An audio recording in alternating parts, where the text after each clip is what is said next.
मुझे भी greeting card चाहिए, गुलाब का फूल चाहिए, टेडी बेयर चाहिए, वैलेंटाइंस डे सेलिब्रेट करना है। हाँ, मुझे पता है उन सारी चीज़ों में प्यार नहीं होता है, लेकिन मैंने क्या पाप किया है?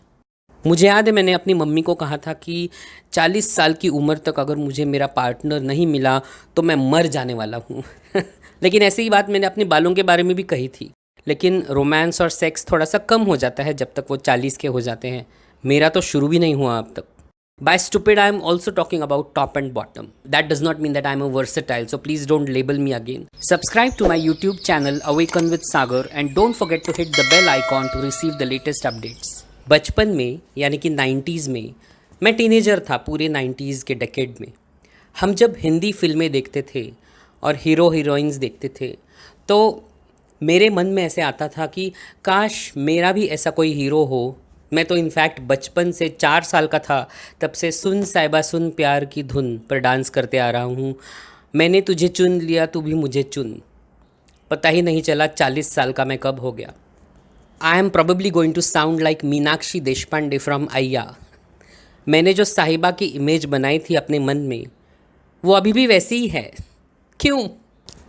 हमेशा मुझे लगते आया था कि मेरी लाइफ नॉर्मल ही है। इनफैक्ट जब मैं 23 साल का था, इंजीनियरिंग ख़त्म होने के बाद, एग्ज़ाम्स के बाद, हमारा एक छोटा सा ग्रुप हम घूमने गए थे और एक हैंडी कैम था जिसमें हमने इंटरव्यूज़ लिए थे एक दूसरे के, जिसमें मैंने कहा था कि first I will get married, I will do my post graduation and then I will have kids and then let's see whatever. उसके बाद का तो पता नहीं था।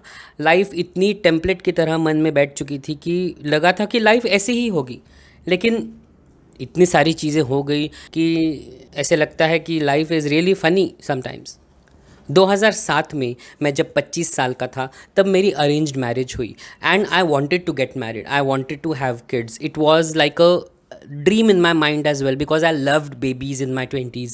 Now I like kittens more than babies, but at that point that is what the thought was and that is what the future was planned to be. When I got married, everything was normal, everything was fine, we did everything that couples do, but unfortunately that arranged marriage failed. Within 15 or 20 days I think we separated and it did not work out at all. Of course बहुत difficult था emotionally as well as financially, लेकिन मैंने कई सारे couples को देखा था करीब से भी जो अपनी रिलेशनशिप को ड्रैग करते हुए जा रहे थे, खींचते हुए जा रहे थे सालों तक। जैसे मुझे तुम्हारे साथ नहीं जीना है फिर भी मैं जी रहा हूँ, जी रही हूँ। There is no fun in that, isn't it? ऐसी ज़िंदगी में कोई मज़ा नहीं है। तो मैंने सोचा कि even if it may cause me pain for some time, let her be happy with somebody else, let me be happy with somebody else. That was the plan at that point of time. Believe it or not, मुझे गे ये शब्द भी पता नहीं था at that point of time. Yes, you are born gay, but it takes time for you to realize, isn't it? कुछ लोगों को टीनेज में ही पता चल जाता है, कुछ लोगों को बहुत लेट पता चल जाता है। तो I came to know pretty late and after my divorce मैं 1 साल तक अपने घर से अलग रहा था because of some other conflicts in my house as well. That will talk about later. This was around 2008 और 9 व्हेन आई वॉज 28-29 रफली। तो तब आई थिंक जब मैं अलग और अकेला रहा था तब मुझे कई सारी रियलाइजेशंस हुई और तब मैंने याहू चैट शुरू किया। आई थिंक PR था तब, गाइज फॉर मैन, उस पर लॉग इन किया था, ग्राइंडर नहीं था तब। और तब somehow after meeting a few people I came to know that okay, this is what I want, this is the kind of relationship that I have always been looking for. और तब मुझे जाके एक रियलाइजेशन हुआ कि ओ मेरी ज़िंदगी में वो इंसान नहीं है, वो एक लड़का नहीं है जो मुझे प्यार दे सकता है। और फिर आया 2012 जब मैं 30 साल का हुआ। PR से एक लड़के ने मुझे कांटेक्ट किया और मैं उसके प्यार में पड़ गया। क्यों? क्योंकि हम पहली मुलाकात में कहीं घूमने गए लोनावला में। We didn't do anything as such, okay, लेकिन हम जब खाना खा रहे थे तो उसने मुझे अपने हाथों से खाना खिलाया और हो गया, मैं पिघल गया वहीं पर, प्यार में पड़ गया उसके। और उस प्यार से मुझे निकलने में एक पूरा साल लगा because I did not know anything about love, about life, about a high self-esteem or anything. I was probably, God was out of self-esteem when I was born. I think He probably forgot to provide me with self-esteem until that point. Of course, that was the relationship that kicked me, pushed me into something magnificent, the life that I am living right now. So I am eternally grateful to that phase of my life. not to that person necessarily, but to that phase of my life, to that year of my life. But 2012 was the worst year of my life ever in terms of my emotional experiences. उसका impact of course घर पर भी पड़ा, उसका impact मेरे काम पर नहीं पड़ा, क्योंकि रिलेशनशिप इश्यूज होने के बावजूद I was the top talent in my company. So that is another story all together. लेकिन जो भी हुआ अच्छे के लिए हुआ. I realised finally that this is the kind of life that I want to lead. I want to live the rest of my life with a guy. That's when I came out to my mother 2012 में, and she was obviously shocked. She did not felicitate मी और anything. But 2014 में जब मुझे Chiang Mai जाने का मौका मिला एक छोटा सा कोर्स करने के लिए, 2 महीनों का, छोटा सा नहीं था वो, काफ़ी बड़ा था, लेकिन बहुत मज़ा आया 2 महीनों के लिए थाईलैंड में जाना. और मैंने कुछ वहाँ पे किया नहीं है फुट मसाज के अलावा, डोंट वरी.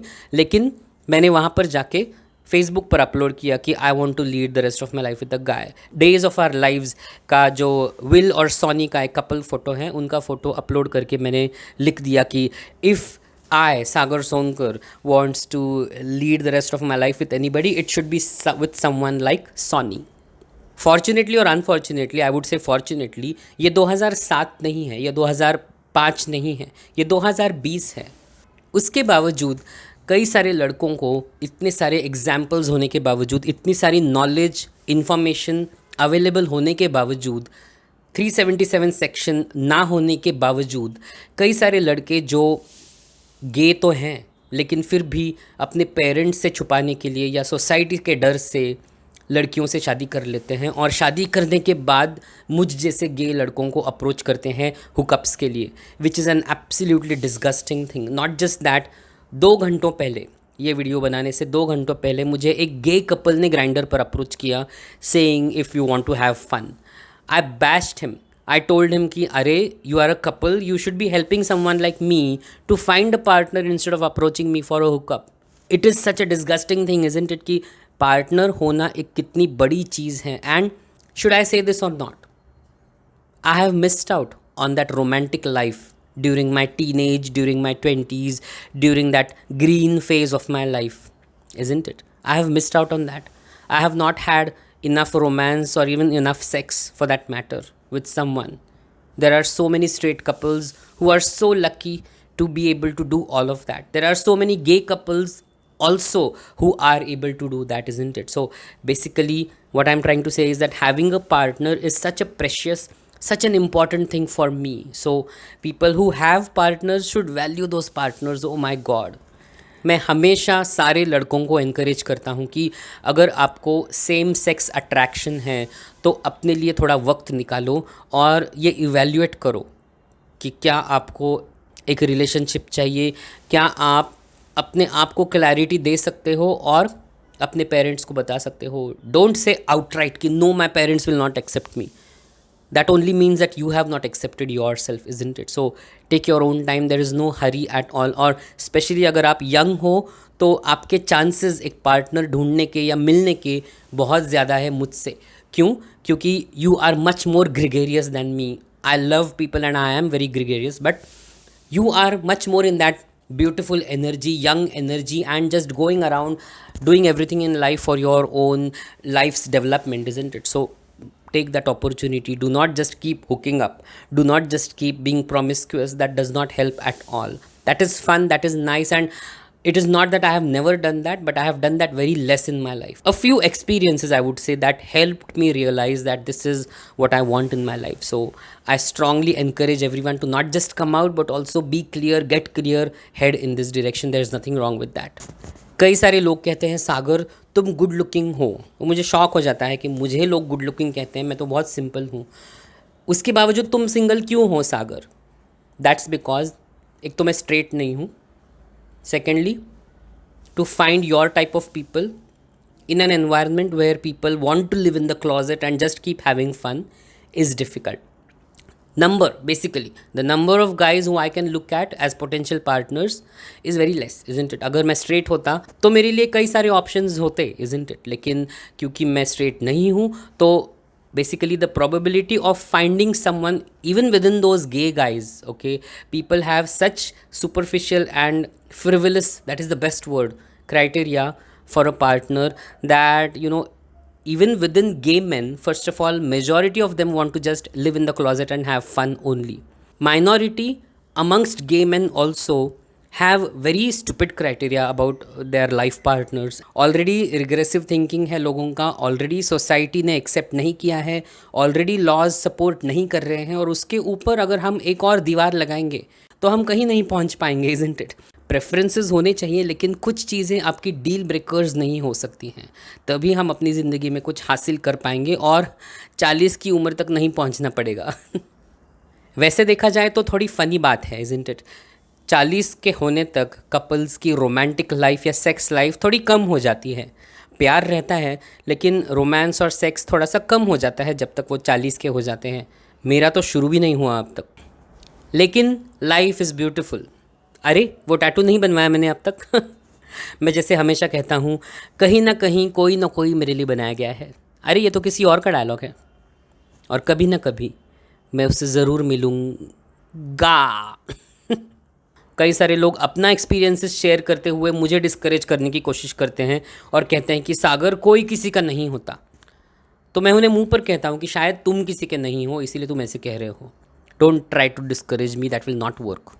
मुझे याद है मैंने अपनी मम्मी को कहा था कि 40 साल की उम्र तक अगर मुझे मेरा पार्टनर नहीं मिला तो मैं मर जाने वाला हूँ। लेकिन ऐसी ही बात मैंने अपने बालों के बारे में भी कही थी कि अगर मैं गंजा हो गया तो मैं जान दे दूँगा अपनी। मजाक मजाक में कहा था, लेकिन हेयर ट्रांसप्लांट कर दिया। ऑफ कोर्स पार्ट 2 करना है, लेकिन मरना is not the option, isn't it? Life खूबसूरती से जीना is very important, and that is a beautiful thing. Helping others meanwhile, being an inspiration, and sharing your power, strength and love with others is what life is about, isn't it?